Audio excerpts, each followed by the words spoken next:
So welcome back to my channel again children. हम लोगों ने पिछले वीडियो में मायोपिया उसका रेमेडी किस तरह का लेंस हम लोग यूज करेंगे उस पर न्यूमेरिकल्स भी हम लोगों ने सॉल्व किया था चिल्ड्रन। आज हम लोग देखते हैं इस वीडियो में हाइपरमेट्रोपिया।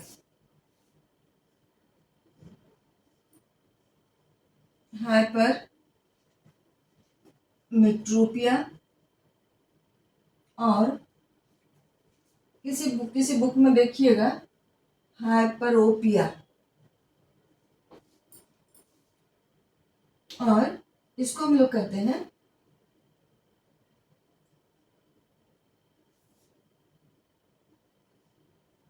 फार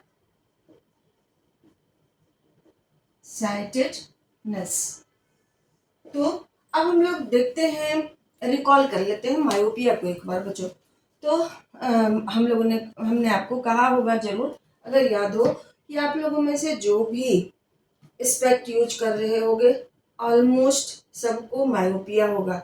सबों को दूर की चीजें नहीं दिखाई देती होंगी अच्छे से, इसलिए आप कॉन्केव लेंस के चश्मा का यूज करते हो। नजदीक के चीज को आपको देखने में कोई दिक्कत नहीं होती होगी, बट दूर का चीज आपको नहीं दिखाई देता होगा। आपके आई साइट का रेंज कम हो गया है। होना चाहिए कितना, इंफिनिटी तक के ऑब्जेक्ट को आपको साफ साफ देखना चाहिए, बट आप नहीं देख पाते हो। और आपको या तो ऑब्जेक्ट को आपकी ओर शिफ्ट करना होता है या आप ऑब्जेक्ट की ओर शिफ्ट करके देखते हो बिना चश्मा का। तो इस तरह से आपकी आंख में क्या प्रॉब्लम है, मायोपिया है, जिसे हम लोग क्या कहते हैं, शॉर्ट साइटेडनेस। उसका उल्टा, हर चीज उसका उल्टा हाइपरमेट्रोपिया में है बच्चों। तो ऑब्वियसली हाइपरमेट्रोपिया में आप खुद कह सकते हो कि I can not see nearby object clearly. 25 centimetre पर हम रखे ऑब्जेक्ट को, बुक को हम नहीं पढ़ सकते हैं। हमें पढ़ना होगा, हम दूर ले जाके पढ़ेंगे, तभी हमें बुक का लेटर्स साफ साफ दिखाई देगा। यानी कि हमारे नियर पॉइंट का वैल्यू ज़्यादा हो गया है। साइट, आई साइट का नियर पॉइंट का जो वो रेंज है वो बढ़ गया है। अब इसको हम लोग इसीलिए कहते हैं फार साइटेडनेस। ठीक है। तो हाइपरमेट्रोपिया में क्या होगा कि दूर का चीज साफ साफ दिखाई देगा और नजदीक का चीज साफ साफ नहीं दिखाई देगा चिल्ड्रन। वैसे तो जब आदमी का ज्यादा एज हो जाता है तो दूर और नजदीक, दूर और पास की चीजें साफ साफ नहीं दिखाई देती हैं, कभी कभी साथ में भी। बट यहाँ हाइपरमेट्रोपिया में सिर्फ यही होगा कि नजदीक की चीज साफ साफ नहीं दिखाई देंगी, दूर की चीजें साफ साफ दिखाई देंगी। इसे हम लोग कहेंगे हाइपरमेट्रोपिया। तो क्या कहिएगा, the defect of vision due to which, the defect of vision due to which क्या होता है, far off object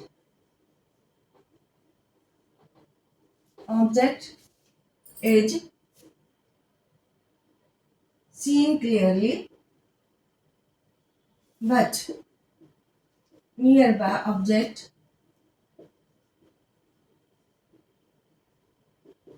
appear blurred, blood दिखाई देता है। ओके। तो अब क्या करते हैं, इसमें क्या होता है, value of near point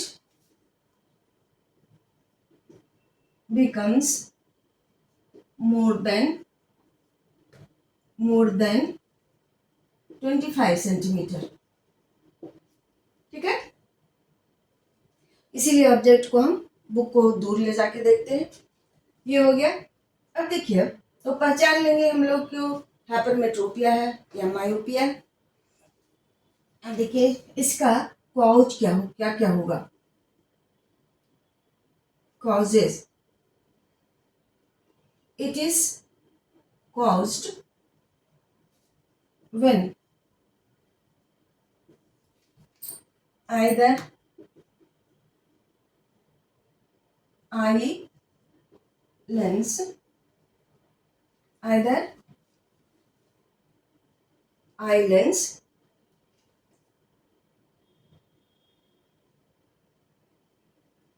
becomes thin और बी में और आई बॉल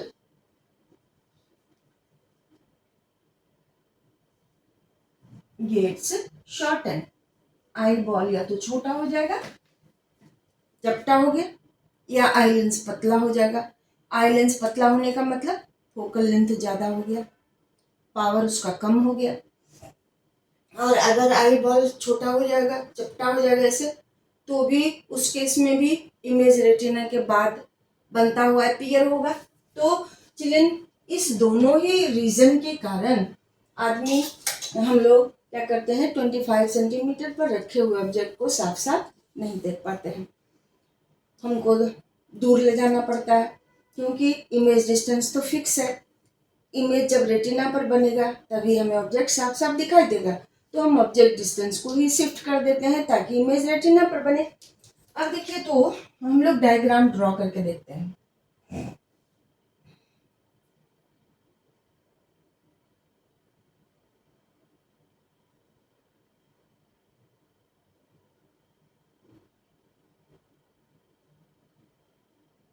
ये हमारा नॉर्मल आई लेंस है, ये डिस्टेंस ये 25 सेंटीमीटर है, ठीक है। यहाँ जो ऑब्जेक्ट रखा हुआ है उससे रे चला और लेंस से पास करने के बाद रेटिना पर इमेज बना। जो ये हम लोग का वो आई बॉल का हाइपरमेट्रोपिक आई के लिए डायग्राम्स है। ये देखिए, एक नॉर्मल आई का आई बॉल है जिसमें कि ए पर ऑब्जेक्ट रखा हुआ है 25 सेंटीमीटर पर, तो इमेज रेटिना पर बन रहा है, ठीक। आदमी देख सकता है ऑब्जेक्ट को साफ साफ जब 25 सेंटीमीटर पर रखा है, इसलिए ये हमारे नॉर्मल आई का डायग्राम हो गया। अब देखिए, जब हाइपरमेट्रोपिया हो गया, या तो आई लेंस देख रहे हो पतला है, इससे ये आई लेंस थिन हो गया, आई बॉल भी थोड़ा सा चपटा है। अब इस दोनों ही कारण से ये जो 25 सेंटीमीटर पर रखा हुआ ऑब्जेक्ट है, इमेज क्या होगा, रेटिना के बाहर बनता हुआ अपीयर होगा। एक्चुअली रे ऑफ लाइट थोड़े ही रेटिना में छेद करके बाहर जाएगा, बट इमेज बनेगा रेटिना के बाहर, और आदमी को तब दूर का चीज नहीं दिखाई देगा, ब्लड दिखाई देगा। अब देखिए क्या करते हैं, जब हमको देखना रहता है बिना चश्मे का ही, तब हम क्या करते हैं, ऑब्जेक्ट को दूर थोड़ा शिफ्ट करते हैं। तो मान लेते हैं ए पर का ऑब्जेक्ट हमको नहीं साफ साफ दिखाई दे रहा है, अब उसको बी पर ले जाते हैं, थोड़ा दूर ले जाके देखते हैं। तो ये मान लीजिए ए था, ए का तो 25 सेंटीमीटर डिस्टेंस है, और ये डिस्टेंस मान लेते हैं आप स्मॉल डी है या एक्स, कुछ भी मान सकते हैं हम लोग। अब यहाँ जब ऑब्जेक्ट को हम ले जाके रखते हैं तो इमेज रेटिना पर बनता है, और फिर से हम साफ साफ ऑब्जेक्ट को देख सकते हैं। ये हो गया। तो जो आप देखो यहाँ नियर पॉइंट का वैल्यू नॉर्मल आई में 25 सेंटीमीटर, बट इस आई के केस में 25 सेंटीमीटर से ज्यादा हो गया है। अब देखिए, इस कॉन्सेप्ट को का यूज आपको करना है। तो 5 पॉइंट हो गया, डी कुछ भी है, 30 सेंटीमीटर, 50, 100 कुछ भी हो जाए, वो हो गया। अब हमको क्या करना है कि as the lens has become thin, eye lens पतला हो गया है, तो उसका पावर कम हो गया। अब उसके पावर को बढ़ाने के लिए हम क्या करते हैं, ज़रूरत के अकॉर्डिंग हम क्या करते हैं, कॉन्वेक्स लेंस के चश्मा का यूज करते हैं, क्योंकि पावर कम हो गया है, इसका बढ़ाना है, आई लेंस के पावर को बढ़ाना है। तो बढ़ाने के लिए ऑब्वियसली कन्वेक्स लेंस यूज करेंगे, क्योंकि दोनों जब लेंस को लगाएंगे तो कन्वेक्स लेंस बाहर चश्मा वाला और आई के कन्वेक्स लेंस का पावर ऐड हो जाएगा, और फाइनली हमें हमारा प्रॉब्लम सॉल्व हो जाएगा। जो कम हुआ था पावर अब एडजस्ट हो जाएगा।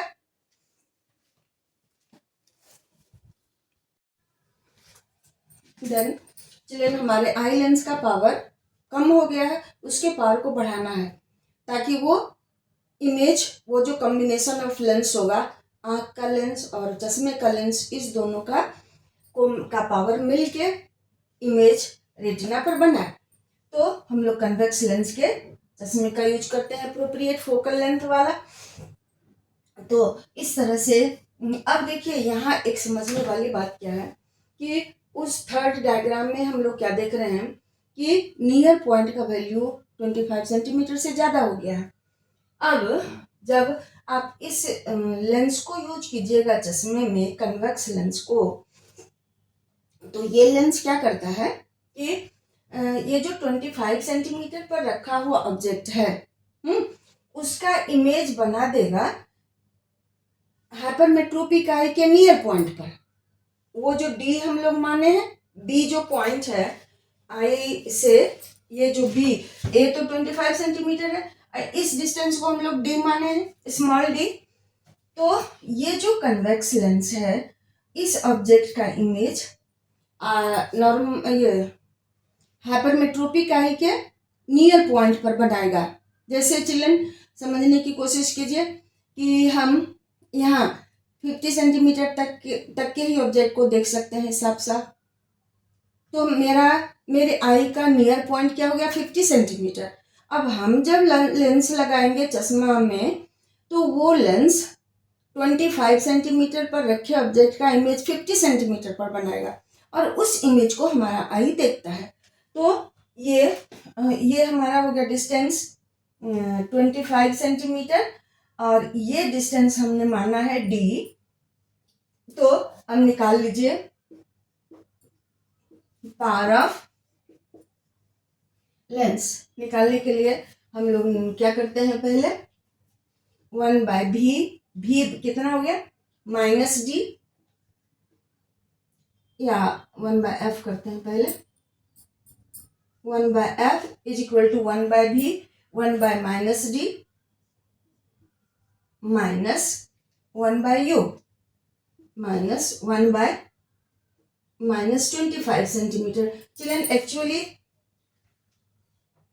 ये जो -25 सेंटीमीटर होता है ना नॉर्मल आई के लिए, इसे कहा जाता है list distance of distinct vision. List distance of distinct vision, उसको हम लोग कैपिटल डी से रिप्रेजेंट करते हैं। 25 सेंटीमीटर जो नॉर्मल आई के लिए नियर पॉइंट है उसको हम लोग कहते हैं list distance of distinct vision, और ये उसको हम लोग कैपिटल डी से रिप्रेजेंट करते हैं। तो यहाँ भी हम लोग रिप्रेजेंट कर सकते हैं। तो ये हो गया हमारा 1/f is equal to 1/-d plus 25 की जगह कैपिटल डी लिख दीजिए और ये माइनस माइनस प्लस हो गया। 25 को हम लोग डी से रिप्रेजेंट कर रहे हैं तो एलसीएम लीजिएगा, डी हो गया, यहाँ -d प्लस डी, तो f इज इक्वल टू हो गया d/d माइनस डी। ये हो गया 25 सेंटीमीटर, ये d हो गया नियर पॉइंट ऑफ आई, और ये स्मॉल d माइनस डी, और तब p का वैल्यू निकालिएगा उसके अकॉर्डिंग जितना वैल्यू आएगा 1/f करके हम लोग पावर ऑफ लेंस निकाल लेंगे। चिल्ड्रन ये थोड़ा सा मायोपिया से थोड़ा सा न्यूमेरिकल में थोड़ा सा ज़्यादा यूज हो रहा है, लेकिन कोई बात नहीं, आप चाहो तो कर लोगे और कर ही लीजिए तो अच्छा होगा। एंड सो चिल्ड्रन प्रैक्टिस कीजिए इस पर, दोनों को डिफ्रेंशिएट करने का कोशिश करो। मायोपिया का डायग्राम, हाइपरमेट्रोपिया का डायग्राम अलग अलग एक लाइन में एक पेज पर ड्रॉ कीजिए, इधर और इधर बीच में लाइन खींच के, और then you will be able to differentiate them और अच्छे से कर भी पाइएगा। सो आज के लिए बस इतना ही। नेक्स्ट डे हम लोग इस पर न्यूमेरिकल सॉल्व करेंगे और जो दो छोटा छोटा डिफेक्ट है उसको हम लोग देखेंगे। So thank you for watching children, देखते रहो, समझते रहिए। और बच्चों this is just the thing of fun, मजाक ना, थिंग ऑफ फन और वट एवर यू थिंक। हम एक घर में बैठे बैठे एक जैसे होता है ना गांव के गीत का एक हमने चैनल बनाया है। सो उस चैनल को भी देखो और मिस का मजाक नहीं उड़ाइएगा, क्योंकि बैठे का वो बेगारी है, और एक अपना जो कल्चर है, हेरिटेज है, उसको हम सोचे थोड़ा कैरी करते हैं। आज के बच्चों को, आज की लड़कियों को आता कहाँ है गीत, इसलिए मैंने बनाया है। तो उसको भी देखिए। और ठीक है, सो थैंक यू फॉर वॉचिंग।